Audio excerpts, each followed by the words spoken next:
All right, I'm going to try this one more time since I totally hosed it up the last time. Hey, this is Dawnna St. Louis. What's going on out there in America, in the world today? This is going to be tiny bit of a rant. Not a big rant. It's a tiny bit of a rant. Okay, it might be a big rant. So let me just go ahead and say hello to some of my people that are coming on. What's up, Marwan? What's up, Ahmed? What's up, Armand? I can't see. Can you guys tell? I'm not wearing my glasses. What's up, Amani? How you guys doing? This is what happens when I don't wear my glasses. What's up, Nick? How you doing, babe? Hi, Phyllis. How are you? So good to see you guys coming on. So we're going to talk today about target market. What's up, Brian? We're going to talk today about target markets, right? Because I got to tell you for real,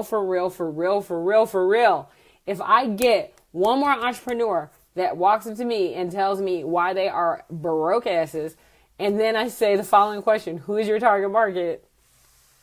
And I hear crickets, that's going to be an issue. So we're going to talk a little bit about that. So what's up, all my peeps? I see all my peeps from Egypt in the house. What's up, my Cairo peeps? How you guys doing? It's so good to see you. Hey, what's up, Jay? What's up, Brian? How you doing, sweetie? Yes, let me tell you, I got some videos from Egypt that are off the chain. They're really good. So I'm going to have to share. So anyway, check it out. We're going to go ahead and talk about target markets. We're going to jump right into this real quick, right? Because, one of the things that is really critical in business is, I tell people it's important not only to have a plan, right? To have a good plan. You want to have a path, a way to follow that plan. Most entrepreneurs that I talk to, especially when they're starting out, they're looking for the lightning in the bottle. They're looking for the magic. And I'm going to tell you, there is lightning in a bottle. The way that lightning is made is that you get your butt on the treadmill and you run really hard. And then what happens is lightning appears. I mean, you have to do the work. It's really not magic. It's work that goes behind it. People ask me all the time, how did I do not one, not two, but three multi-million-dollar businesses with my first business, the one that I put the most work into, $250 million. Well, the operative word is that it's the business that I put the most work into, right? I was able to have a business for $250 million because that business I put the most work into. If I chose to have other very large businesses, I would. I don't choose to have that. So the first thing that you should know, so we're going to get very specific here. So the first thing you should know is we're going to talk specifically about target markets. And the number one thing that I hear people say when we start talking about target markets is they'll say, I say, well, who's your target market? And they'll say, well, anyone can buy my product. Clearly, I know that anyone can buy your product. So I'm going to use this example in the case of shooting a gun. Yes, if I stand here and I shoot a gun or a bow and arrow and I shoot it anywhere, it is not going to hit a target. It's going to hit anywhere. Right? I may or may not hit a person. I may or may not hit a building. I may or may not hit a tree, but it's kind of random. But if I have a target and I'm working towards that target, then I can constantly adjust my aim and get better and hopefully hit it. It's the same as when one of my favorite target markets to talk about is McDonald's. Like anyone could get hit by a Bentley. Yes. Anyone can get hit by a Bentley. One of my favorite companies to talk about is McDonald's. People tell me all the time when we talk about McDonald's, they'll say, yeah, but McDonald's, they target everyone. That is not true. McDonald's does not target everyone. If you ever go to a McDonald's, you will notice that they have this thing right smack dab in the front of almost every McDonald's now. It is a giant play place. And that's what they call it, the McDonald's play place. The McDonald's play place literally is for people not my size, okay? It's for little people. They put it right in front because who are they trying to attract? No, they're not trying to attract me. They're trying to attract children because what they recognize is that the children will drag the parents with the money into the McDonald's, right? So their target market truly is children. That's who they're targeting. Of course, because the parents are coming in and they want the parents to be more enticed, they've gotten really, really, really smart. And they said, hey, you know what? We should also try to have a healthier menu for parents. But if you notice, if you really pay attention, whatever a company puts out front, that's who they're really targeting. And McDonald's is targeting children. Anyone, of course, can buy from McDonald's. No one is questioning that.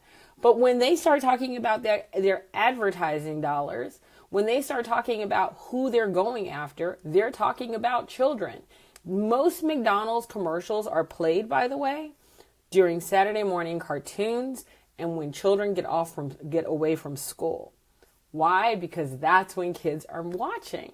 So they're playing those more during the times where they know children are watching. This is done very much on purpose. So I tell you all of that to say that your target market is who you're going after all the time. That's right. They use that little, you said W icon. Do you mean the M icon? They use that icon to really go after kids all the time. So that's what they do. They're fantastic at doing it. And it does not mean that anyone can't go there. Anyone can go there, but clearly they're targeting a very specific audience. Another thing that people have to think about this on is in regards to writing your book. Now, if you are an author, if you're even thinking about writing a book, let me tell you something. When you write your book should be written towards a single target market. When you are writing, for example, a real estate book, who are you writing it for? Are you writing it for the buyer? Are you writing for the first-time buyer? Are you writing it for someone who wants to be a realtor? Are you buying it for someone who wants to do marketing and real estate? You want to be specific. When I wrote my book, The Six Kick-Ass Strategies of the $1 Million Entrepreneur, my target market was entrepreneurs. Hey, what's up, John? My target market was definitely entrepreneurs. So let's talk about how you define a target market and why it's so important. So I'm going to now talk about my business, Biz on Fire. So I work with entrepreneurs. Okay, we know that much about me. Like anyone who's ever seen me, that's seen any of my stuff, they know that I work with entrepreneurs, clearly. However, I'm very specific in regards to the type of entrepreneur that I work with. I have a very specific target market. Generally, I work with entrepreneurs that have some sort of intellectual property or some sort of business expertise that they want to leverage in order to make more money. In other words, it's rarely people that are working in retail. It's very rare that that is my target market. I don't really work with people who are saying, how do I get more foot traffic in the door? How do we know what playpen is our target market? Is for your target market? How do we know what the playpen is for our target market? I'll answer that question. So I usually don't work with people in retail. So people will go, well, Dawnna, why? What's wrong with people in retail? Because I don't have that type of experience. Right. See, and that's the difference between myself, by the way, and a lot of these other BS coaches. I will tell you right now, if I don't have the area of expertise that you need, I'm not going to be your coach. I'm not going to advise you on your business. I'm not going to tell you. I might be able to help you fill out the blueprint for your business, but I am not going to be your long-term coach. And so that is what I'm talking about, recognizing who your target market is. My target market specifically, they have an intellectual property, they have some type of knowledge, they've been in business for several years. They now want to take that knowledge that they've had, that they've been doing at work all the time, they want to take it on the road, they want to make more money for them, they want to make money for themselves. Maybe they don't have that expertise nailed down. Most of them do. And they need someone to help drive it out. They need someone to help find their target market. They need someone to help define their delivery. They want to take that nice little package and they want to sell it and make money. Those are the people I work with. I'm so crystal clear on that. I don't mess around with that. Those are the people I coach. And that's why Biz on Fire does so well. It's one of the reasons that we set up a class. And no sooner than we open that class to the first 25 people, boom, it's sold out. And then we got another one for the next month. I mean, it sells out and we get a waiting list quickly. It's hard for people to get in the classes. So now that's why we're going to start doing them virtual this month. in April, because they sell out so quickly. So what you have to really recognize is you have to first know who your target market is. So Nick, you wrote, because I saw this, you wrote, how do we know which playpen our target market is in? Is that what you're asking me? I think you're trying to ask me where do you find them, but I'm not sure. So if you could come back and retype your question, restate it so I can understand it. All right. So let me tell you the number one way for you to define your target market. I want you to look at yourself and your experience. And I want you to ask yourself a couple of questions. Number one, who used to hire you for that experience, for that expertise that you had, right? So I'll use someone who is, let's say you're a salesperson, you're higher up in sales, and your job is to go in and work with people and get a whole team up and running and moving forward. And you're like, God, I have all this great sales expertise. How do I take this sales expertise and take it on the road without becoming a salesperson? Like, that's not what you want to do. Well, who used to hire you?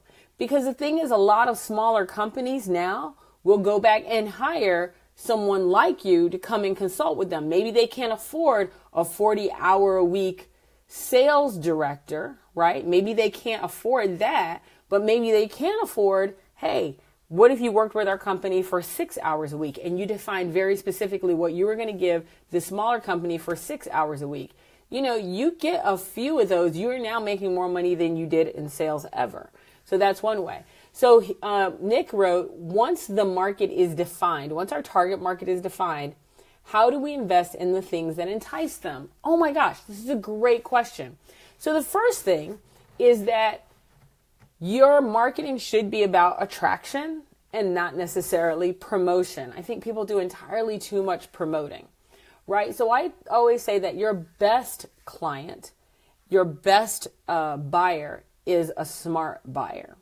Now, what I find interesting is that there are people who have not or will not buy from me because they hear me giving out all this expertise and they're like, wow, mind blown expertise. And they think that they're getting it all right here. They literally think they are sitting at the buffet of Dawnna's knowledge and they're just taking it in, right? But then, they're going to go and they're going to try to do it themselves and they're going to take years and they're going to struggle. But then you have other people who go, I ain't got time for that. I need you to be on the phone with me personally, and I need you to tell me personally how I fix this problem right here, right now, so I can move forward faster. I know you have the expertise, and I recognize how to move forward. So you should never have to cajole your target market into buying from you.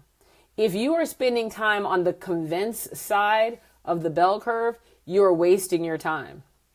You should be on the convey value side of the bell curve. In other words, here's the value that I'm giving you. There's a whole lot of it. And if you want me to work with you in a more private situation where it's a little bit more one-on-one, then that's going to cost money. It's that simple, right? So I'll use my stuff. So one of the things that I do is I will come here as often as I possibly can. You guys don't see me every day. I get these hits where I'm here like every day for 2 weeks and then I got to go work. Then I'm back for 2 weeks and I got to go work. And when I come for that 2 weeks, what do? I deliver content, value. And while a lot of you are like, dag, she's just giving all her stuff away, I am giving away some great stuff. However, I will tell you that the people who go to my virtual workshops will tell you the following. Girl, I thought you were giving away some stuff online. But damn, then I got into your class. Those people will tell you that they spent almost $900. I had one class, every person on that class, there was only probably about 15 people in this virtual workshop. And every person on that class came back and said the same thing. This was the best $900 I ever spent. I'd have spent a whole hell of a lot more money because I know exactly how to move forward. Notice how I didn't say that I overly marketed to them. I went in and did all this other stuff. No, the best way to entice your buyer is to educate your buyer. But your buyer has to know that you have more stuff in the tank. Otherwise, they're not going to pay for anything later. So the one thing that I do is I might give away a lot. But when you guys see me go, when you're like, damn, Dawnna's disappeared. Well, quite honestly, that's because I have paying customers off on the side who are saying, I really need you to help me with this problem right here, right now. My target market gets my attention first. My paying gets my attention, but my paying target market gets my attention first. So those people, when they pick up the phone, when they text me, when they call me, when they get into my workshops, they have access to me on a very different level. And when they get that access, I make sure that I'm constantly giving to them. But that's how you want to treat your target market, right? So when you start thinking about your target market, I really want you to think about, I want you to have a person in your mind, an avatar, because I can literally physically see who my target market individual is. Now, I can't tell you if it's a male or woman because I really don't care, but I can tell you that they have significant business experience. They've probably been in a corporate environment.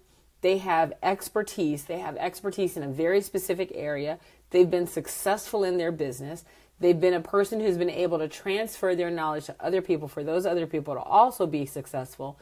And now they're at the point in their career where they're going, you know what? I'm ready to invest in my business and actually have a plan so I can get rid of some of these, these valleys and these pitfalls, and so that I can move forward faster. Because quite honestly, if someone can save you 2, 3, 4 years, even 5 years off that learning curve of actually making money, it's invaluable. What I find too often is so many people go the do-it-yourself route, and when I'm talking to them 2, 3, 4, 5 years later, that free advice that they got, they still haven't gone anywhere with it. So if you really want to entice your target market, put a price tag on your expertise. That's how you entice them, because your target market will want to pay for it. But be clear on who that is. Literally write down who that is. Even when I do my retreats. So when I do my retreats, they're about $4,000 a person. They're for 3.5 days. People walk away not just with a plan, like they have a plan, they've already taken action, or they've gone to my boot camp. My boot camps run a little different. By the way, I got to share this. I hate when people use the term boot camp and it's not a boot camp. So I don't know about y'all, but if you ever talk to anybody that was in the Marines or anybody that was in any kind of military, they will tell you straight up that when they were in boot camp, it wasn't just their drill instructor standing there and yelling at them and them listening. Most people, when they say boot camp, what they mean is you're just gonna put your mouth to the fire hose and it's just gonna, come in. No. A boot camp means I'm going to teach you something, you're going to do something. I'm going to teach you some more, you're going to do some more. I'm going to teach you a little bit extra, you're going to do some more. That's a boot camp. When people come to my boot camp, they roll in, I do 2 hours of work, they do an hour of homework. I do another hour of work, they do another hour of homework. And we do this work, homework thing right there in class for 2.5 days. So when they leave, they have left with an actual plan that they've already started. That is a boot camp. All that other crap people are talking about is an intensive. There is a difference. So anyway, I hated to go off on that little tangent, but it drives me nuts. Anyway, when people, whether they come to my retreat or to my boot camp or to whatever they come to, the number one way to get your target market to pay attention to you and to buy from you is to put a price tag on your product. A lot of people don't take the time to put a price tag on their product. They want to stand out here and give away all this content for free. And while I might give away a ton of great free content, you haven't even begun to tap into stuff that you would pay for, right? So your target market, your real target market, will look at your price and they won't say, why is it so much? They'll say, how in the hell can I find the money to pay for that? My clients have no problem at all. They're like, I already know I'm going to get my value. If she's giving that away for free, I want to know what she has in the treasure chest in the back room, because that's what I'm giving away. So I want you to think about that when you start talking about your target market. And for God's sake, stop thinking that a target market is whoever can buy from you. Your target market is not whoever can buy from you. Your target market is who you want to buy from you. And if you say everyone, I'm going to test you on that by saying this. The Ku Klux Klan wife beaters want you to come and sell them real estate to their next location because they really want to know how to beat the hell out of their wives and they really think minorities suck and they want to get more. I mean, come on. Are you really going to work with those people? Of course you're not, because that's not your target market, right? Unless you're selling an extraordinary amount of white sheets, that's not your target market. You have to be crystal clear on who you want to sell to. There are people I won't sell to. So you want to be clear on who your target market is. And you want to say, this is the type of person I want to sell to all the time. That is your target market. And the answer is not anybody with money. The answer is the person who you really think will value your information, who will use your information, and who will tell other people about it. And John just wrote, yes, many people are not my clients, and I pass on them more often than I say yes. And let me tell you, John and I have worked together forever. John is a part of the six. He leverages the six strategies. If he was not my current colleague, because many of my clients become colleagues, John would have been one of my paying clients, right? Because he uses this stuff. And that's what we're talking about. So I kind of always get bent about target markets and people getting it wrong. Your target market is the person who wants to buy, who can buy, who will buy, and who'll tell other people that they bought. So go and really define your target market. Isn't it scary to pass up the dollars? Okay, well, Nick, my brother, I'm telling you, the KKK is looking for a speaker coming up real soon. Now, they're going to pay full fee, bruh. But you're going to be the center of attention. You're going to be the center of attention. Are you in? You got to be prepared to listen. You can take any customer. Here's the problem with taking any customer. The customer that you take that isn't your right customer, you will work more for them for that dollar than you took for the customer that was your perfect customer. Look, Nick's like, no, I know the answer is no. So now I'm not saying, okay, let me try this one more time. Your target market is the person, those very well maybe bad dollars costing you more than you got. Exactly. Let me try it this way. Your target market is for marketing purposes. It is for you to be able to get your message out to the people who you think will buy. Okay? That's what you're talking about. Now, what will happen is into that funnel of people that come back to you, some people will be perfect. They will be in your target market. They will be absolutely amazing. You'll work with them every day, twice on Sunday. Some people will come into that funnel, and I'll use me. I had somebody who asked me if I could stand up and I could give a speech on Raman spectroscopy. Now, I can give a speech. I can give a speech on a lot of things. I thought Raman spectroscopy had something to do with using ramen noodles and lasers. That's really what I thought it was, right? But this guy was literally a molecular scientist. How am I going to stand up and talk about molecular science? See, he thought that just because I could speak on anything. I can't talk about molecular science. So imagine they're going to pay me my full fee. But here's the thing. Imagine me standing on stage speaking to a bunch of molecular scientists for 90 minutes about a topic I know absolutely nothing about. What do you think the room would look like? Marketing dollars are scarce. Spend them on the ideal customer profile. You can sell others, but don't waste your very limited marketing dollars there. That is absolutely brilliant, Michael. Exactly. You want to make sure you're using your marketing dollars where they make the most sense. Where they make the most sense. You don't want to use them all over the place. And so when you're talking about your target market is who you want to buy from you. It's not who can buy from you. It's who you want to buy from you. I might have a lot of people who can buy from me, and I might even sell to those people. However, when I do my marketing, I am targeting a very specific person. Now, here's the thing. I have people who work in service-based businesses that have a brick and mortar location, right? And they're not just using their intellectual property. They're doing services for people. I can work with them in regards to putting their information into a blueprint and even leading their executives.